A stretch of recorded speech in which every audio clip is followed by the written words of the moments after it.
तुलसीदास जी महाराज ये फिर ऐसा प्रसंग लिखते हैं कि सकल मनोरथ मनुष्य की पूर्ण हो जाते हैं इसको सुनने से, इसको समझने से।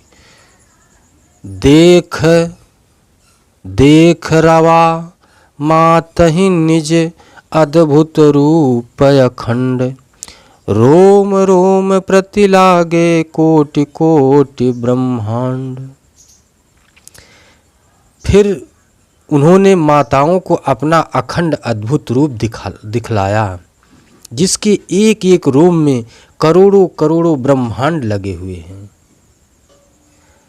अनगिनत रवि शशि शिव चतुरानन, बहुगिरि सिरित सिंधु मही कानन।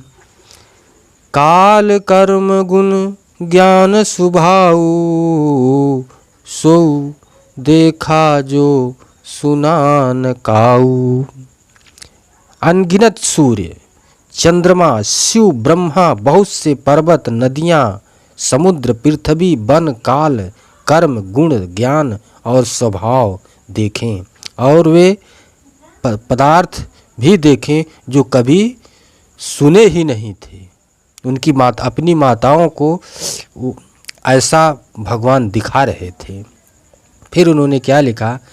देखी माया सब विधि गाढ़ी, अति संभीत जोर के कर ठाढ़ी।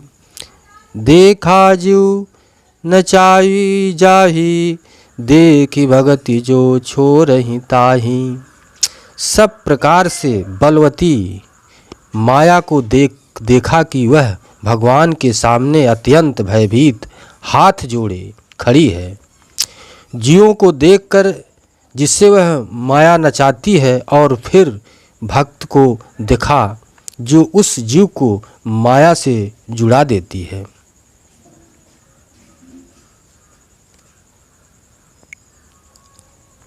आगे लिखते हैं, अस्तुति करी न जाय भय माना, और जगत पिता मैं सुति करी जाना।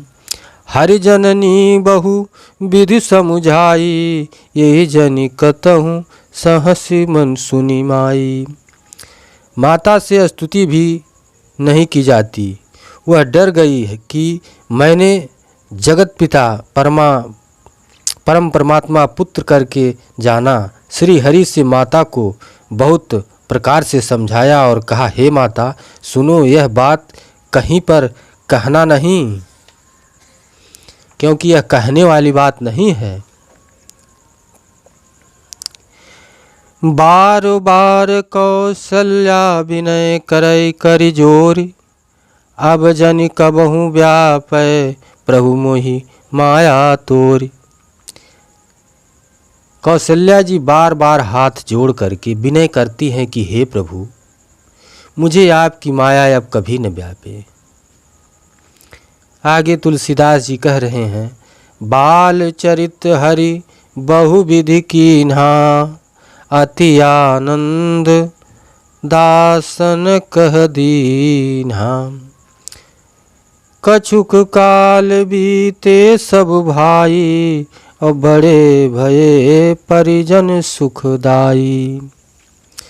भगवान ने बहुत प्रकार से बाल लीलाएं की और सेवकों को आनंद प्रदान किया। कुछ समय बीतने पर चारों भाई बड़े होकर कुटुंबियों को सुख देने वाले हुए। तब क्या हुआ? चूड़ा करन कीन्ह गुरु जाई, विप्रह पुनि दक्षिणा बहु पाई। परम मनोरम मनोहर चरित अपारा, और करत फिरत चार्यु सुकुमारा। सब गुरु जी के जानकर चूड़ा कर्म संस्कार किया। ब्राह्मणों ने फिर बहुत सी दक्षिणा पाई। चारों सुंदर राजकुमार बड़े ही मनोहर अपार चरित्र करते फिरते रहते थे। अनेक प्रकार की बाल लीलाएं किया करते थे। मन क्रम वचन अगोचर जोई, दशरथ अजिर बिचर प्रभु सोई, भोजन करत बोल जब राजा, नहीं आवत तज बाल समाजा। जो मन वचन और कर्म से अगोचर हैं वही प्रभु दशरथ जी के आंगन में विचर रहे हैं। भोजन करने के समय जब राजा बुलाते हैं तब वह अपने बाल सखाओं को, समाज को छोड़कर नहीं आते हैं, ऐसा तुलसीदास जी कहते हैं। कौशल्या जब बोलन जाई, ठुमुकी ठुमुकी प्रभु चलहि पराई, निगत नेति शिव अंत न पावा, ताहि धरे जननी हठि धावा। कौशल्या जी जब बुलाने आती हैं तब प्रभु ठुमुक ठुमुक कर भागने लगते हैं। जिनका वेद नीति इतना ही नहीं कहकर निरूपण करते हैं और शिव जी ने जिनका अंत नहीं पाया, माता उन्हें हठपूर्वक पकड़ने के लिए दौड़ पड़ती है। तब क्या कहते हैं तुलसीदास जी, धूसर धूरी भरे तनु आए, अभूपति बिहसी गोद बैठाए। वे शरीर में धूल लपेटे हुए आए और राजा ने हंसकर उनको गोद में बैठा लिया, ऐसा तुलसीदास जी कहते हैं। आप भी अपने मन में बैठा लीजिए, इस सत्संग को, प्रवचन को सुनिए। आपका भी पाप और पुण्य सब उदय हो जाएगा, पाप नष्ट हो जाएगा, पुण्य का उदय होगा, आपका भी मनोरथ पूर्ण होगा, ऐसा तुलसीदास जी इस सत्संग, इस प्रवचन को, इस प्रसंग को सुनने पर कहा है।